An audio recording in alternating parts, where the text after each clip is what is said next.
المهاجم المعترك غادي يرفع الكره، فرصه سيناريو تكرر 3 ديال المرات في الالفيه الحاليه في الوقت كنتابعوا المحاوله الاخيره ووضعيه التسلل.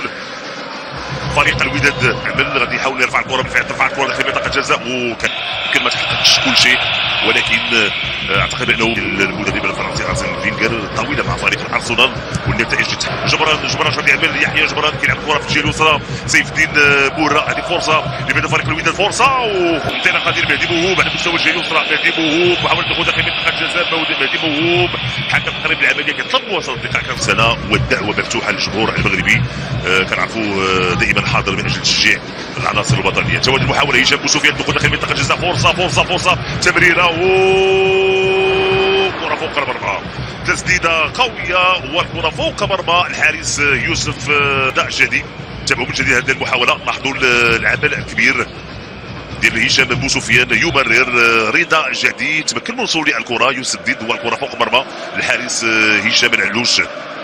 لاحظوا تمريره ممتازه وتسديده قويه مشات فوق المرمى، بالتالي تضيع المحاوله بالنسبه لفريق الوداد. رضا في النقطه ولا في حتى تستعيش النقطه ولا في النقطه المدير ديال المغرب تطوالي وفرصه جبريل سيلا كره خارج الشباك، كره خارج ارضيه الملعب. جبريل سيلا كانت فرصه لجديد هذه المحاولة، تمريره ممتازه من خالد ايتور خان وجه لوجه مع الحارس يوسف مطيع اللي غرق الزاويه كما نتابع، وبالتالي تسديده جبريل سيلا فرديه كذلك لاعبي فريق شباب السوالف، لعبات الزاويه دائريه راسيه ابعاد طلب الكره ونجم وراء ظهر المدافعين، فرصه دخول داخل منطقه الجزاء، كره كترتطم بالقائم الايسر والتدخل ديال الحارس هشام العلوش. وبجديد هذه الفرصه وهذه المحاوله لفائده فريق الوداد، دخول داخل منطقه الجزاء، تسديده قويه. لاحظوا بان الكره ارتطمت بالقائم الايسر وهشام العلوش كذلك يتمكن من ابعاد الكره في الوقت. سنتابع بالفعل خالد ايتور خان لعب الكره راسيه وخطوره دائما وتدخل الدفاع دائما. جبريل سيلا اخذ ورد داخل الحكم المساعد هو اللي رفع الرايه، هو اللي اعلن على الخطا. هناك عبيد مسد لعبت الكره مباشره، فرصه ومشات فوق المرمى تسدت بكل قوه من طرف المدافع امين. لاحظوا لاعاده ديال هذه المحاوله وهذه الفرصه سدت بكل قوه، كانت متابعه مع فريق الوداد كان نقول عندنا المدربين المغاربه اكثر. هذه فرصه والهدف،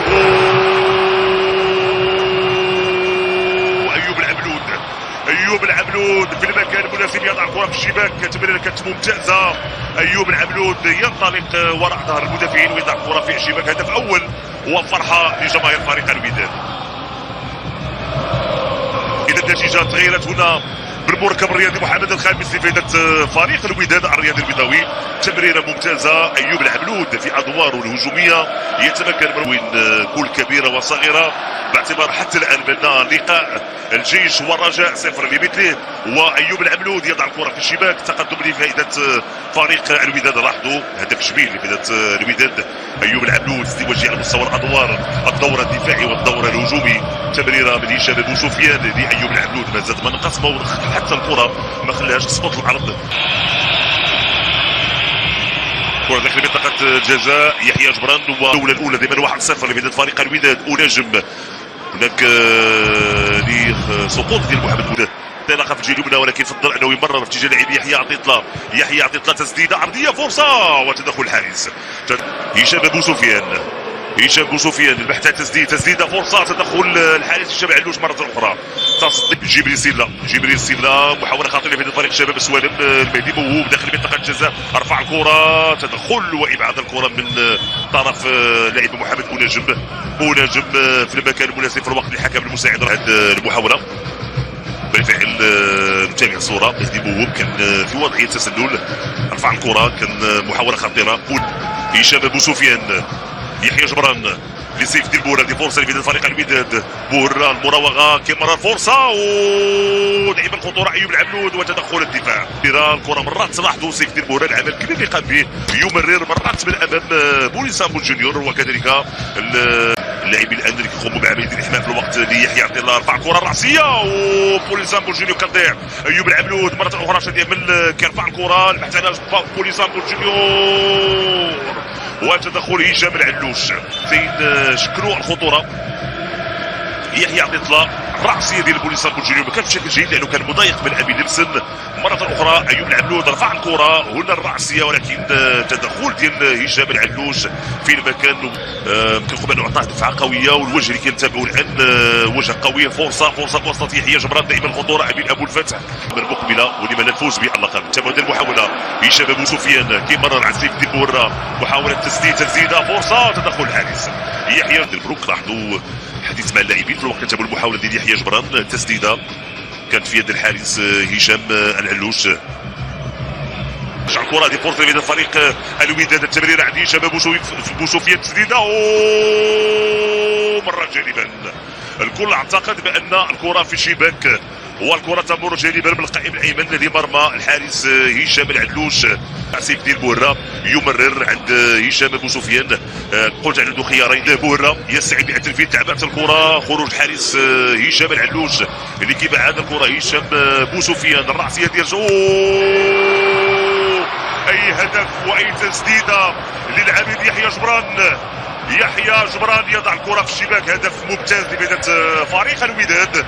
تسديده تعانق شباك الحارس هشام العلوش لا تصد ولا ترد. يحيى جبران في المكان المناسب يتمكن من وضع الكره وهدف ثاني لفائده فريق الوداد بواسطه يحيى جبران.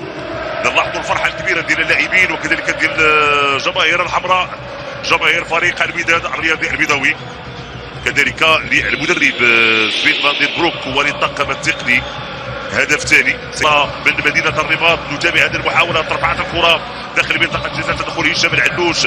رجعت الكره من هشام بن سفيان. الرأسيه ديال بوليسار جونيور ما سقطتش الكره ما نزلاتش الكره بطريقه ممتازه. يحيى جبران هدف لاحظوا من زاويه اخرى صراحه هدف جميل من قائد ومن عميد فريق الوداد يحيى جبران هو اللي كيساعد لتنفيذ هذا الخطا.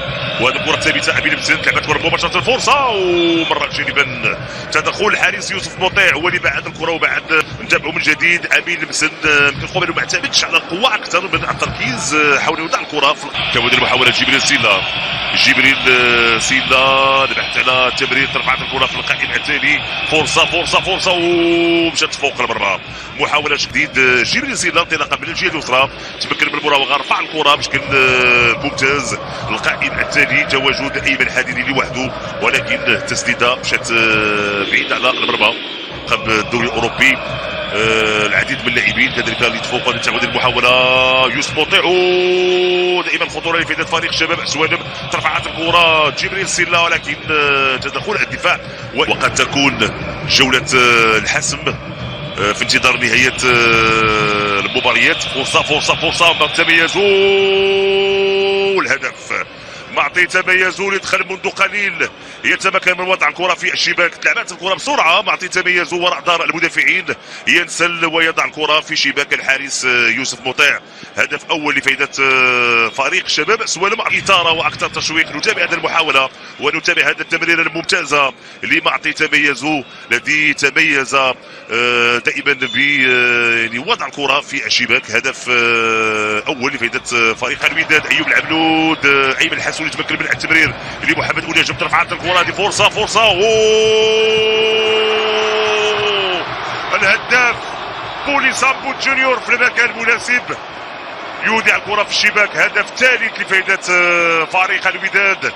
كنقول بانه هدف سيريح الاعصاب لان هدف اللي سجلوا معطي تميزوا فخلى بانه فريق الوداد ما عندوش خيار اخر الا انه يبحث على هدف ثالث تفاديا لمفاجات التوالي والدقائق الاخيره. يظهر الهداف ويظهر السنغالي بوليسامبو جونيور بهدف جميل. هدف ثاني انه سيريح الاعصاب. نتابع مره اخرى. وصلت الكره لمحمد مناجم مع تمريره من ايمن الحسوني. رفع الكره بوليسامبو جونيور. هذو هما الكرات اللي كيبحث عليهم في الوقت اللي كان هناك تقدم شعبه ديال هشام العلوش وبالتالي الكره تعانق الشباك. هدف ثالث لفائده فريق الوداد والهدف الثالث عشر لبوليسامبو جونيور وبالتالي كيوسع الفارق على حمزه النوري لهدفين. اذا بوليسامبو جونيور هداف الدوري الاحترافي حتى الان هدف معطي تميز وكيلعب الكره بجهه اليسرى، البحث على رفع الكره داخل منطقه الجزاء في القائمه التالي.